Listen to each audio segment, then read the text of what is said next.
Hey everybody, welcome to the I Am Podcast YouTube channel. Make sure to tap the bell, subscribe, and comment down below.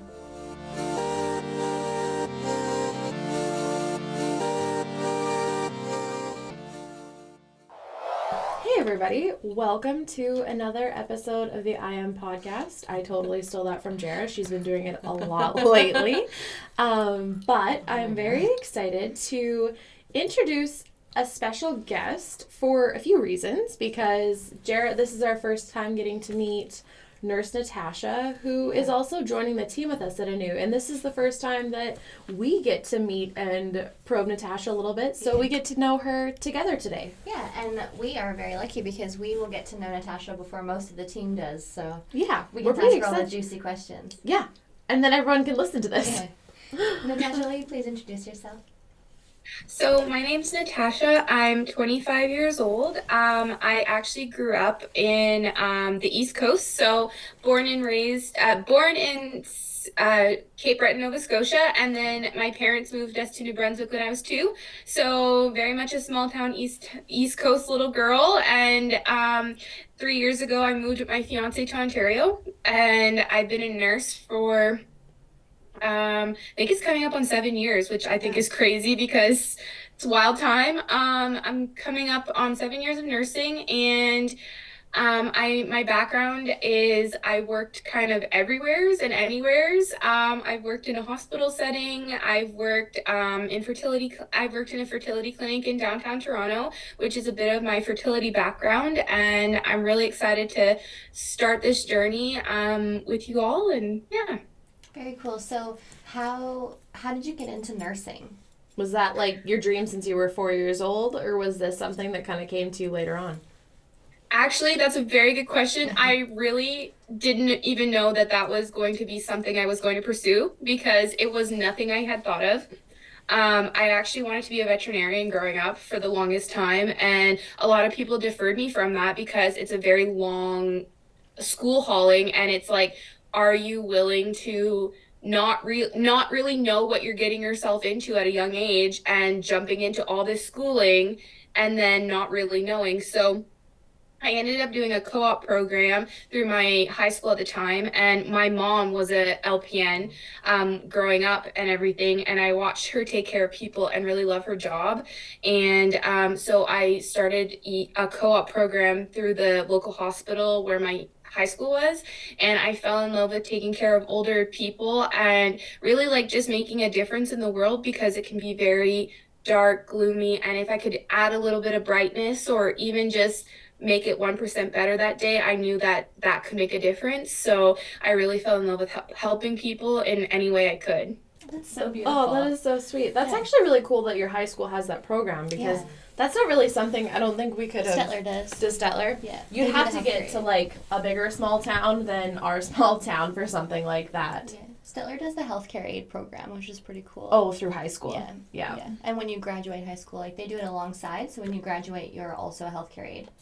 That's really cool, That's actually. really I wonder how neat, many people like opt for that. You know, I really should have, because like most of the girls in my grade did.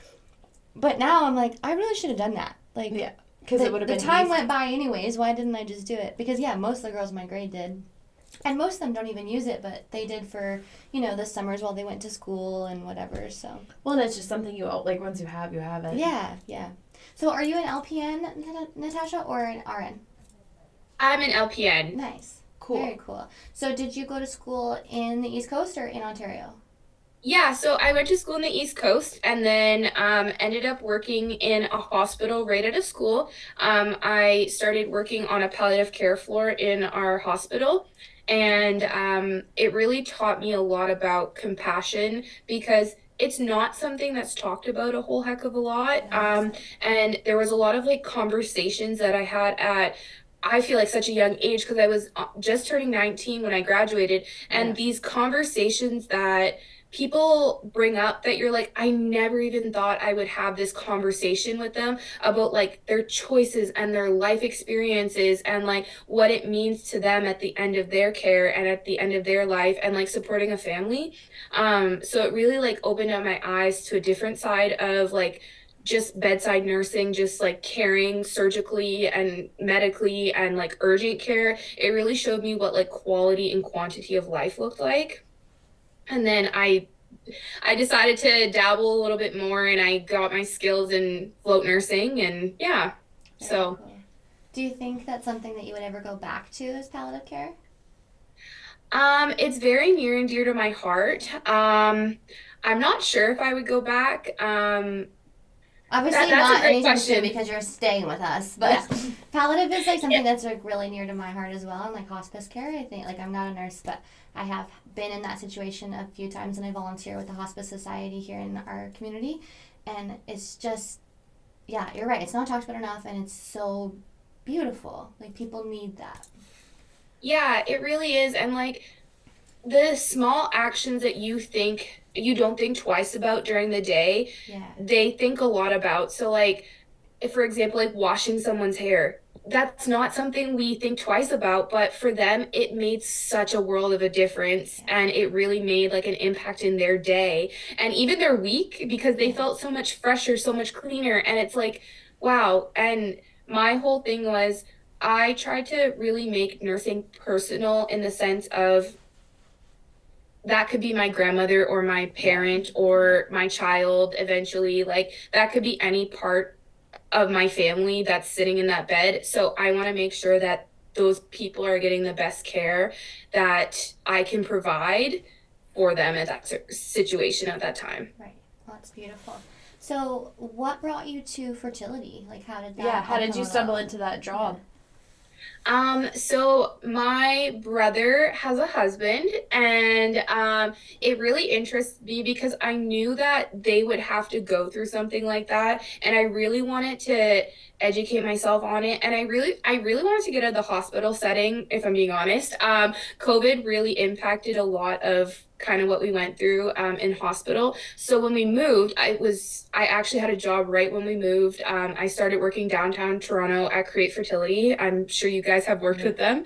Um, and I was nursing there for 8 months, and I really just like enjoyed being able to help create life. I got to see the opposite end of it, Yeah. and now I kind of like to see the opposite side of things and like bring that joy and try to make the stressful process a little bit less stressful and a little bit more comfortable It for really people. is two ends of the spectrum. Like, Yeah, you've really switched pendulums. yeah, yeah. Yeah, like completely 360. I went from one extreme to the other, Yeah. but I think it really made me realize that life is really a full circle moment, and that there are all types of things in nursing that we are able to give care with. And it allowed me to just see a different side.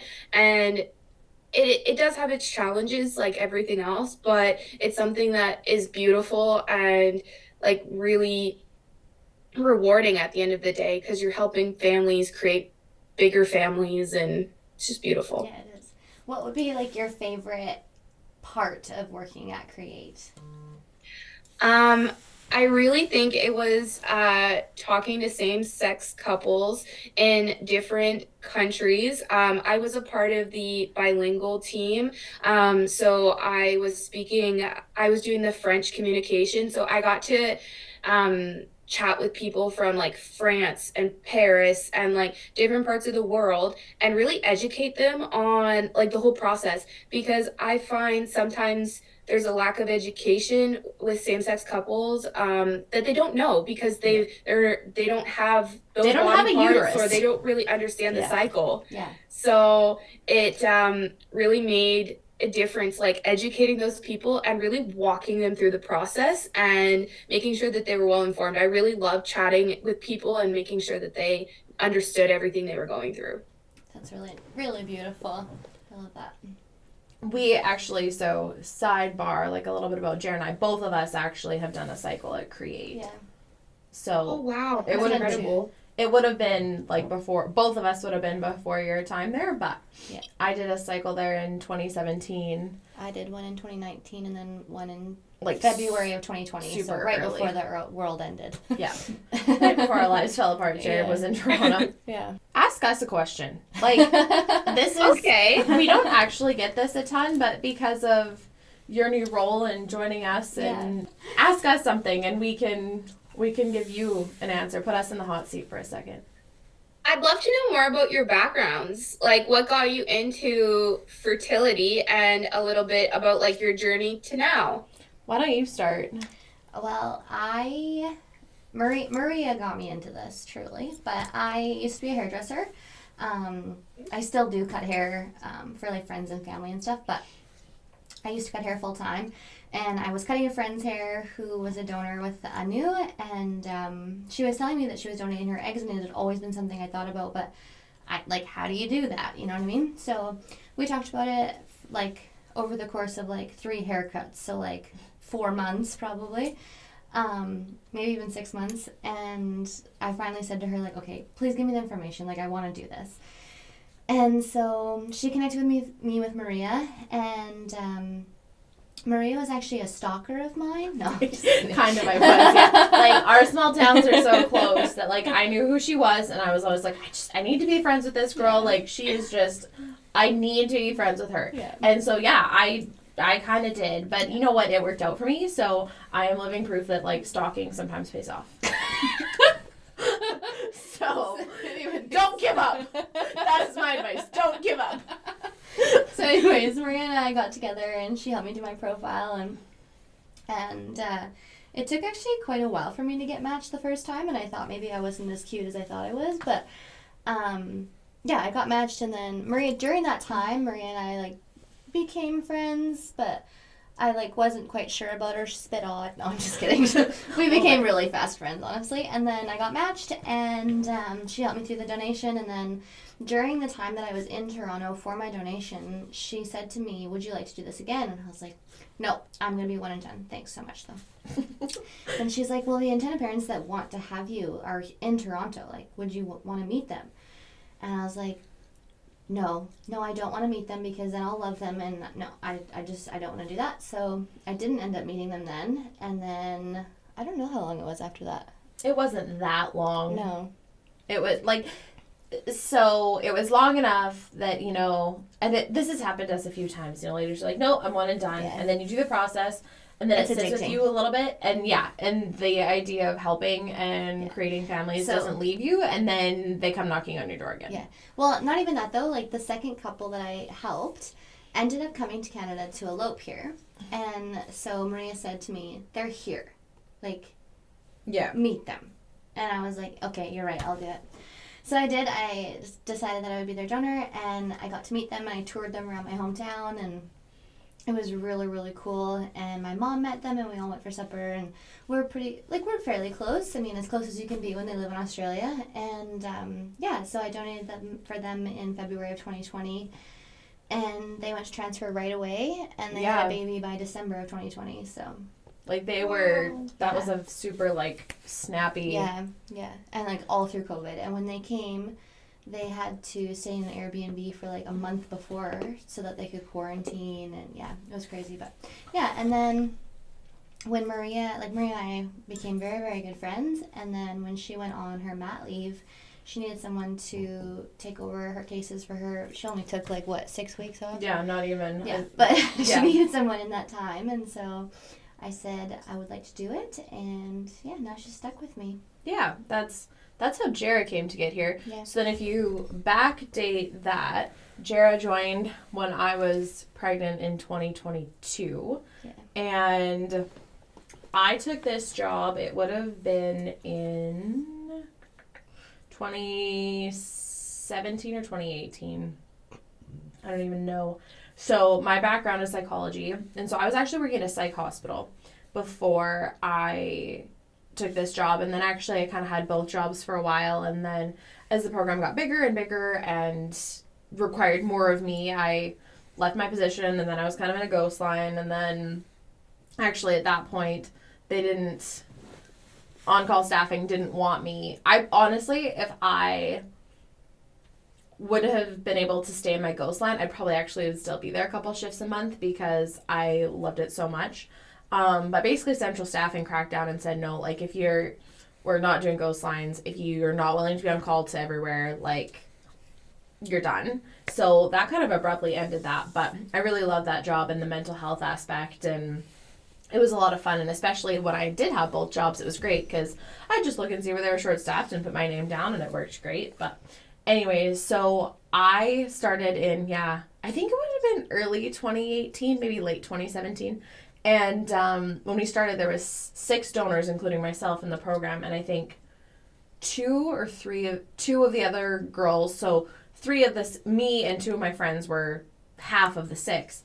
And now I think we probably have, between Jared and I, probably like 100. So I actually counted the other day, there's 124. So now Jared and I have 124 girls between the 2 of us, and but we always need more, so. Yeah. The world is Truly. very short egg donors. Yeah. But the ride was kind of wild because I did my first cycle before I started working with New. So I don't know if you know, but Karen's my mom. Like, if you piece that together from what you've done so far.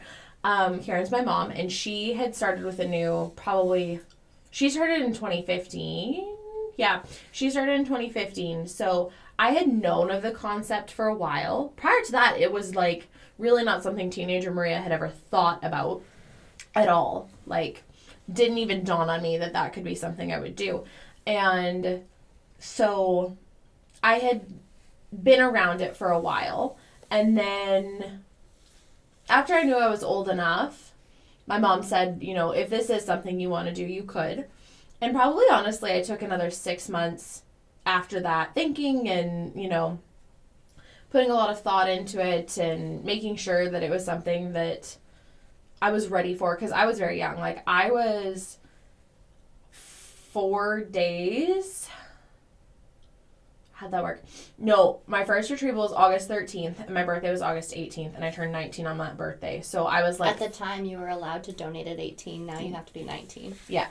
So I was 5 days shy of turning 19 when I did my first donation. And so in the grand scheme of things, I was very young. And so it took me some time. I wanted to make sure that was what I was settled for. And so I did my cycle, and then it's addicting. And I did that cycle in August, and then I did a cycle in like late January, early February of that next year. And then that was my cycle in 2018. I did a cycle a year for 3 years. It kind of worked out. So I did one in 2017, one in 2018, and then one in 2019. But the really cool thing is actually with my story, and I am starting to get the itch again, but I've been pregnant. I was pregnant. I'm not pregnant, very clearly. I nursed for quite a while, so now I'm like finally got my body back and some of those things. So the thought's definitely starting to creep back in now. But some of Maria's embryos have actually been adopted. Yes, that's exactly the point I'm making. So even though I haven't done a cycle since 2019, in the last what would it be? In the last 18 months, 2 babies have been born. And two new couples. To new couples. So we've done embryo adoptions that have been really, really amazing, actually. So one of my current second youngest, so I have 1 daughter myself, and then I have 4 egg babies now, 3 boys and 1 girl. And the second youngest is actually coming to my daughter's birthday this weekend, and I'm so excited. I've been very lucky. For a long time, I talked to girls about, how I have babies in Switzerland and babies in London, and, that they're all far away and they're not close. Through the embryo adoption, I've been able to have one that's closer, which is really exciting. So, we get to meet and connect every once in a while. And so I'm very excited that gets to happen this weekend. So that's, in a very long breath, kind of how we got to where we are today. And while Jera's role with Anu has more or less stayed the same, I've definitely evolved some and done some different things throughout my career, I guess you could say. And I'm really happy here. It's great to be here. What we do here at Anu, so cheesy, but we get to change the world. Like, we get to make sure that people have babies and then those babies get to turn into aunts and uncles and cousins and parents themselves one day, and those babies make aunts and uncles and cousins and grandkids. One time we actually talked about this. I don't even know who the original conversation was with, but basically with an IVF baby, by the time they're born, I think we figured it's like 90 people have touched that story somehow because it's an IVF baby. Between the lawyers that are needed, our team, the team at the team at the clinic, the team of people back home, your surrogate, those people, your donor, her parents, because my mom calls herself the egg baby Nana, she loves my little egg baby. Do you know what I mean? So you don't just have your normal family to love that baby. You have all this extended of these other people, and it's not like it's to shame or to judge or to whatever for the person who gets drunk at the bar and gets pregnant that night, or even like a normal or even a normal family because quote unquote conventional babies are still so loved and wanted too, but the ripple effect of these babies is just it's just undeniable. The amount of people that touch that family and from start to finish is we figured it's in the range of 90, and it's just it's so widespread. That's really beautiful. I did have a question actually. For sure. For Maria about the fact, so you said you had some embryos adopted. Mm-hmm. So would that have been through sperm donation, and then it would be two completely unknown? No, so these were not double donor embryos. So for anybody who's listening, a double donor embryo would mean that a family has made embryos or potentially adopted embryos that there's no genetic relation to. So donor egg, donor sperm.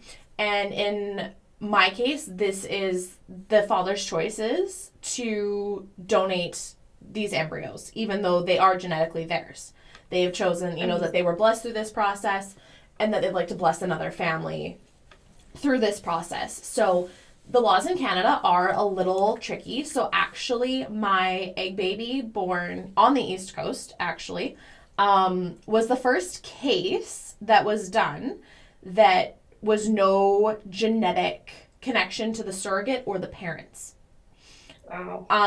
And that was not that long ago. That would have been last year that happened. So really, really cool. And it's crazy to think in some ways we've come so far, but yet we have so far to go, if that makes sense. So it definitely does. The embryo donation is actually so cool, and it's something we're always working on and sharing. It is a big concept, especially if they're embryos that you do have a genetic relation to. But I think it's so beautiful for someone who's been through this process, knows how hard it is, knows how expensive it is. Sometimes embryo donation is the difference between this happening for you and not happening for you. To me, I think all of those embryos that some people don't get very many embryos, and they use them, but sometimes they get 15 or maybe even 20 embryos to freeze. You're not going to have 20 children, and you're probably between transfers you're going to end up with a few that you don't use. So are you going to just keep them frozen, or are you going to give that opportunity to someone else, right? Or choose to donate them to science. That's another choice too. Yeah. But I really do think it's so powerful when someone's willing to share that blessing and those little sparks at life, because an embryo is not a guarantee of a baby, as we all know, but it is a really good chance. It's a sign of hope and and like I said, for some people, the difference between having a family and not, because it is so expensive. Yeah, that's beautiful. Yeah. So Natasha, how I would really like to know, I've heard rumors that you're a horse girl. Yes. I am. I'm a very big horse girl. I grew up riding horses, and when I was 11 turning 12, my parents surprised me. I was going through a lot of anxiety as a child, and I really felt horses being super therapeutic. And I always wanted my own horse. I was that 5-year-old that never grew out of the I want a pony stage. And you're in good company. My parents actually was talking to my coach one day, and I was riding, and she's like, I got a deal for you. Like, she ended up taking a horse off of the meat truck, and she saw how it moved, and she brought it back to her barn. This horse was so scrawny, so emaciated, full of rain rot. And my dad said no, absolutely, right away first. And my mom's like, well, let's go see him at least. And so my mom took my dad to go see this little horse, and he put his head on my dad's shoulder, and my mom teared up. And my dad put a deposit on this, well, paid for the $500 for this horse, and then had him for 2 weeks before I got to meet him, and I got him Christmas Eve. Aww. My parents surprised him with me Christmas Eve, and he's been my best friend ever since. I actually moved him across the country with me. So he's actually like 15 minutes from where I live now. And then I ended up acquiring a second one when I moved here. Just kind of happened. My childhood horse had to be retired from riding. He has kissing spine. So horses are like chips. You can't have just one. yeah, like you can't just have one. So I ended up acquiring, he's like a Canadian Morgan Cross. So he's super cool. So I have a thoroughbred and a Canadian Morgan. Long-winded question, but yeah. What style of riding do you do? I've been a jack of all trades, but right now I'm just focusing on dressage, and a little bit of like jumping occasionally. That's kind of what the discipline is around my area. So it's easier to find coaches for around there. So very cool. Yeah. So do you live in town then, right now? So I live in the middle of nowheres, Oh, cool. On a bird farm on my in-laws house. What kind of birds? Yeah, and I'm very scared of birds, so I just want to start with that. So just be very careful. She's a chicken. It's fine. Yeah, no, big chicken. I am very scared of birds too, That must be and I horrible live on a for bird you. farm. Oh my gosh, that'd be horrible. Like, if I lived on a bird farm, I think I'd be like one of those fainting goats. Like, I'd just be like, dead. Chickens or pheasants? Like, what kind of birds are there? So we have chickens, pheasants, chuckers, and bob whites. Oh. And you're They're- afraid of birds. My father-in-law owns like a game farm, so like this is like it's his. He literally raises them all year round, and he brings them out. People pay to go and do the hunting sport and everything. The only thing I like about them is they provide fresh farm eggs. That's it.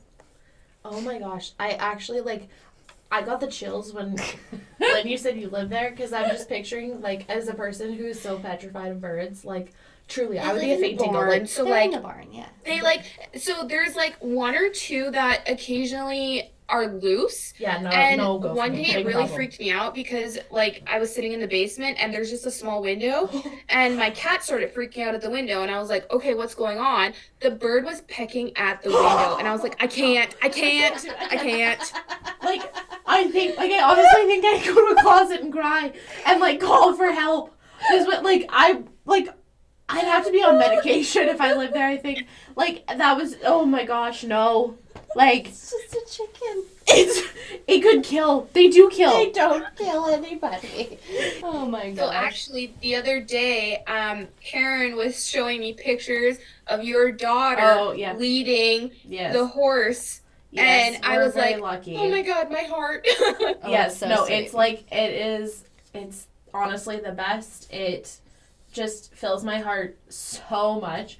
Where we live, like, we have an indoor riding arena at our house, and the other day it was, like, wildly windy, tin shaking, and she just wanted to ride so bad, like, jumping around the garage, jumping around the house, and his name is Tunes, and it's just Tunes, ride, and, I feel so bad. He's 25, and we get into the arena, and for the first time, like, we've had him. He came to get my niece started into horses, and then my daughter really wanted to ride him, and so he's just been shared and so loved. And so, I mean, I've gotten to know him quite well over the winter because he's done quite a bit with our family. And he, like, looks at me, we walk in, and, like, the tin's just groaning. Like, it was just that like humming that Tim makes in the wind. And he looks at me and he's like, "Lady, are you serious?" Like, I'm like, please, just, like, and he didn't put a foot wrong the whole time. He just gives me this eye, like, are we really here right now? Yeah. And she's just so happy because in the last, like, she's 2 on Monday, but in the last few weeks, she's figured out how to sing. And so she literally sits there in her saddle and she goes round and round the garden like a teddy bear. And then she doesn't even get to 1 step, 2 step, tickle me everywhere. And so she just rides laps and laps and laps and she just tickles herself and sings this song. Every once in a while we throw in like a little bit of patty cake and we pat and this is how we roll. It's kind of like a punch. But like I actually don't think I could have loved horses more or my like heart could have gotten bigger, but like this little explosion of her just becoming absolutely obsessed. She's always been around the barn and kind of been around it, but this spring she's really making it clear she's a horse girl. And That yeah, is seriously, so sweet. I don't think I could have loved horses more until I saw that old horse with my child, and I'm just like, you can have whatever you want. You can have as much food as you want. You can have as many treats as you want. Like, we will you to live forever. Yeah. So we're very lucky with him. Mostly, in the last few years, I've done a bit of cutting, and then showing Hunter Under, and then Western Pleasure has kind of been my jam lately. I've been lucky enough to ride some cow horses, and then most of the horses I own right now are pleasure horses, and mostly Hunter Under in the pleasure style, but we get to do a little bit of everything with our horses, and we're pretty lucky. And Jared got to high school rodeos, so. Yeah, high school we did and jackpotted Wow. and yeah. So how did you meet your fiance? Yeah, tell us about that. That's a great question. So we met. He was going to university in New Brunswick, and we met through mutual friends.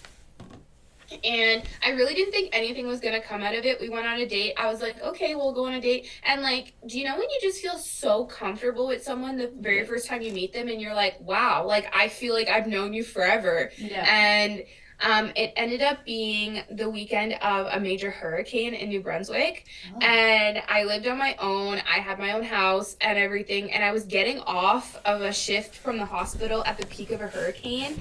And he decided that he was going to be brave and pick me up and bring me back home to make sure, so he could impress me and impress my parents, basically, and drove me home in the middle of a hurricane.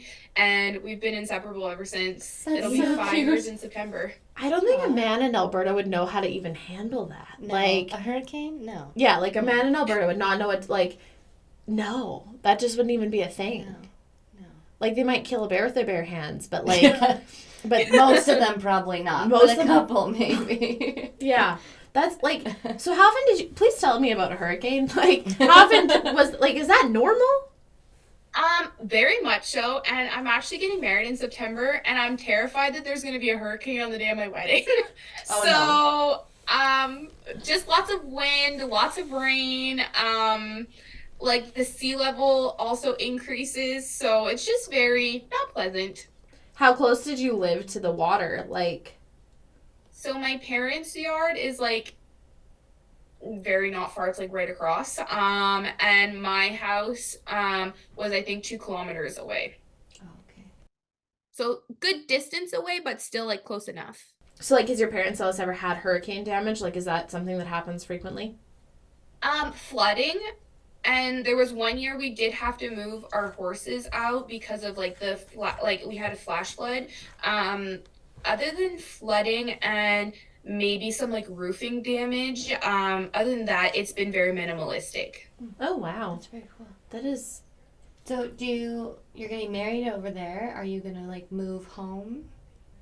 I don't know. Like we've been hemming and hawing with the idea. It's really expensive to live and buy a house in Ontario right now. And like we really want a hobby farm. I'm very big animal lover. So we've been hemming and hawing with the idea.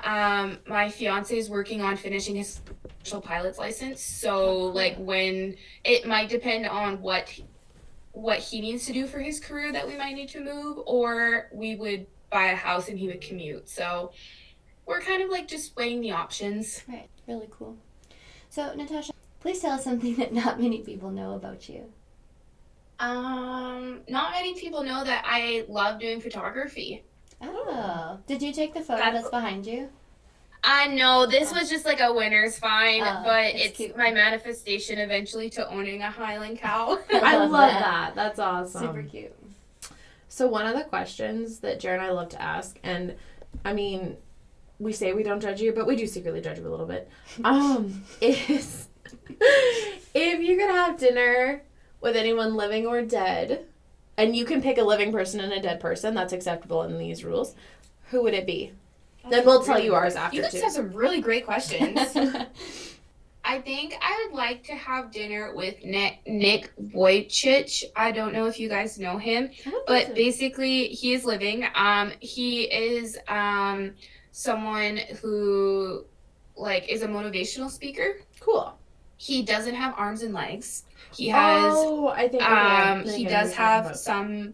I think he has a little foot on one side, but basically I'd love to sit down and chat with him because he's gone through so much adversity in his life, and I've heard him speak in person before, but there's like questions I'd love to ask him on how he gained so much confidence over his like adverse life and like through all of his challenges and just persevered to become the person he is today. So that is something I would love to ask. You know what? That answer No checks judgment there. out. Yeah. Great work. Great work. Jared, have you changed your answers? Well, Do you feel like your answers are the same? Do you have someone that's passed away that you would like to have supper with? I don't think so. I would have liked to meet my mother's grandmother because my mom always talks very highly of her and how much she really deeply loved her grandmother and like that relationship she had with her. So it would have been nice to be able to have met her. Oh, I love that. Yeah, mine has changed. I used to say Loretta Lynn because I love her, but my grandma passed away last summer and I would really love to just have like minute steak and radishes and play a hand of cards and hang out with my grandma. And is your living person still the same? Are we still going with that? I don't know. Our living person, Ray and I's together, would be Zach Bryan. Yeah. I think that if he would have his shirt off. Yeah, or maybe I think actually Tyler Childers, maybe. Yeah. Maybe we could have a table with like Zach Bryan and Tyler Childers at it. We plan this a lot for like it never ever happening. Yeah, for two girls that are never going to meet these people or have supper with them, we think about it a lot. We really do. Who would be your dead dinner date? I think my dead dinner date is still the same, just because like I've always had like a long-standing like love and fascination for Laura Ingalls Wilder. So like the Little House on the Prairie books, I read my grandma always read them to me when I was a small child. Like that was kind of our thing. And when she came to visit us, she'd bring me the next book, and not super often, but definitely like when I'm feeling like getting lost in a book that feels like home, I'll go back and read that set, and I'm always just so like floored about how people live their life and the hardships and the travel and the joy in the simple things, and I really love that, and I think it would be really cool to hear her story. Definitely, I think if nothing else, when you write and can make people fall in love with stuff like that, you give people just a bit of it, like a glimpse into like a life that's so different than yours. And so I just love to grill her about that and her love for animals and like all of those things and teaching and stuff like that. I would just love to, like, you lived in very cold weather in very poor housing. How, like just those things that like we're just not even. That's why they had so many children. Well, there's that, but she didn't. Her husband got sick. They only ever had one. Oh yeah, but I bet they tried. Oh, I'm sure. I mean, yeah, that's how you stay warm. But I'm sure being a 21st century princess, I could not like live in that world, but I would sure love to like a week. Yeah. Like a week in the summer, actually. I'm tough, Yeah. Like, I can sleep in a sleeping bag in an outfitter's tent. Like, I can do that. But, like, then I'm going home to have a shower and use a microwave. Thank you so much. And wash my hair and, wash your hands. Yeah. Even. Yeah, like running water, heat, all of the essentials. Like, we're going to Alaska for 5 days, and I'm packing a suitcase. Like, one of the girls, I don't know who it was like, oh, I'm just bringing a carry-on. I'm like, for what? Like, what am I going to put in a carry-on? I need a suitcase. Yeah, I don't know what I might need. Yeah. 5 days? Alaska's gonna tell me what I need. Yeah. Like, oh my god, as if I would take a carry-on. It's a Jesse, long you're packing taking a list. I'm carry-on. taking a carry-on. That's nuts. That's Yeah. insane. I'm taking a backpack, actually. A backpack? Yeah, a big backpack. That's it? Yeah, You know what? Where are you going to put your stuff? in the What? backpack. What stuff are you bringing?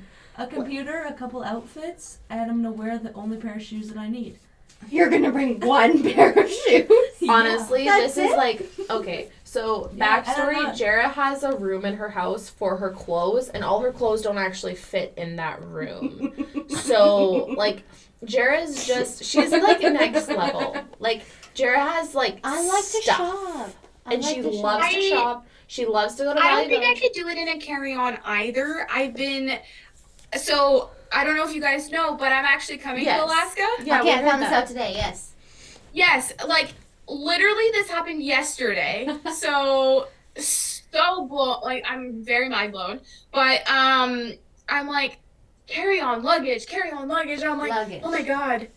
I'm like, I think I'm gonna need my luggage because of like the amount of like to pack proper shoes and like the weather change. Apparently, the weather changes from like Here's the thing. 80 to 20, and The thing is, I probably would have also gone with the backpack lifestyle, but Rin's coming, so it's just not going to work for That's me. sickening.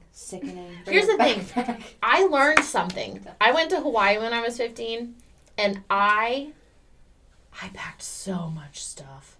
Like, stuff that was still packed and shoved down when I came home. Yeah, but what if you would have needed it? You don't know. I know. What if I would have needed it? But also, why the hell did I drag that with me? Because you might need it. Like, I need it. Yeah. What is the one thing you're like most nervous about to work with us?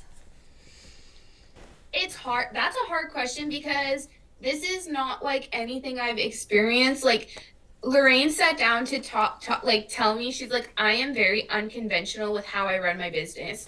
And I'm like such like I've always been someone that's had so much structure because nursing, having doctors constantly being yelled at, like not because you were in trouble, but just because that's how they operated.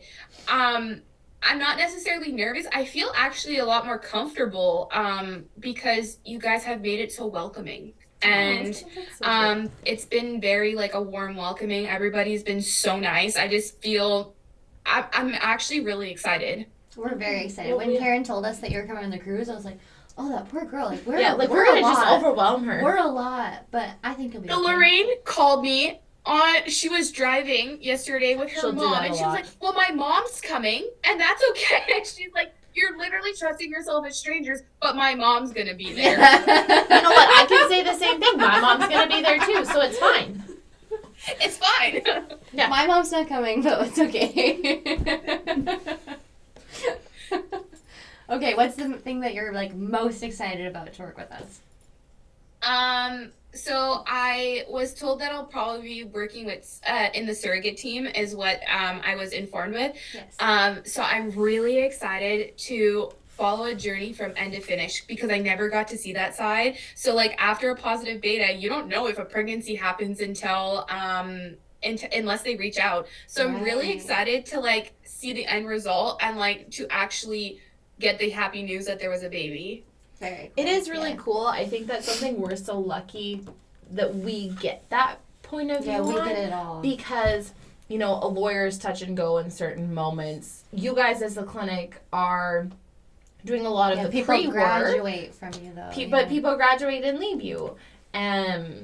It's just, I think that's really cool because we get to see that different perspective. And I think the other thing that is really neat about the position we're in is you get to see how each clinic works and how what each doctor does, their paths, their differences. Because if you work at just one clinic, that's all you see. Whereas we get to see the way so many operate, and I think that that's really beneficial because, you know, what works for some might not work for others, and that we get to see kind of it all and then get to formulate options and, you know. I'm excited to like see the other clinics on how they operate and just like having a broader spectrum with how things operate like in different areas. Yeah. Oh, it's really cool. It's really cool because as much as most protocols are the same or the general idea of it all is the same. There are a lot of differences and just different ways to do things, and it is just really cool. Different ways to do things, different opinions, Yeah. what one doctor is completely obsessed about, another doctor is like, yeah, whatever. Like, or that's stupid. yeah, like, it's just... But they're both getting people pregnant, so... Yeah. Yeah. So it just kind of becomes what works and Yeah, it's where really you it's end really up. But I cool. do think it is cool that you get to see, like, the advice and the input and the learning you can get from all of the people as opposed to just in one spot, I think is really cool. Because super cool. I've learned so much from so many. Yeah. Okay, well, we don't want to take up all of your day. Yes, and we've we're been talking to you for a grateful. long time, so thank We're you, very Natasha. grateful that Yeah. you completely came into the Lion's Den on this with us. Yes. And we had different guests lined up for today, but the timing just didn't work out. And so yesterday I was like really, really putting some thought into it. And I'm like, you know what? I think this is perfect. Yeah, So and it totally was. So it really you. was. You did an amazing job. Thank you.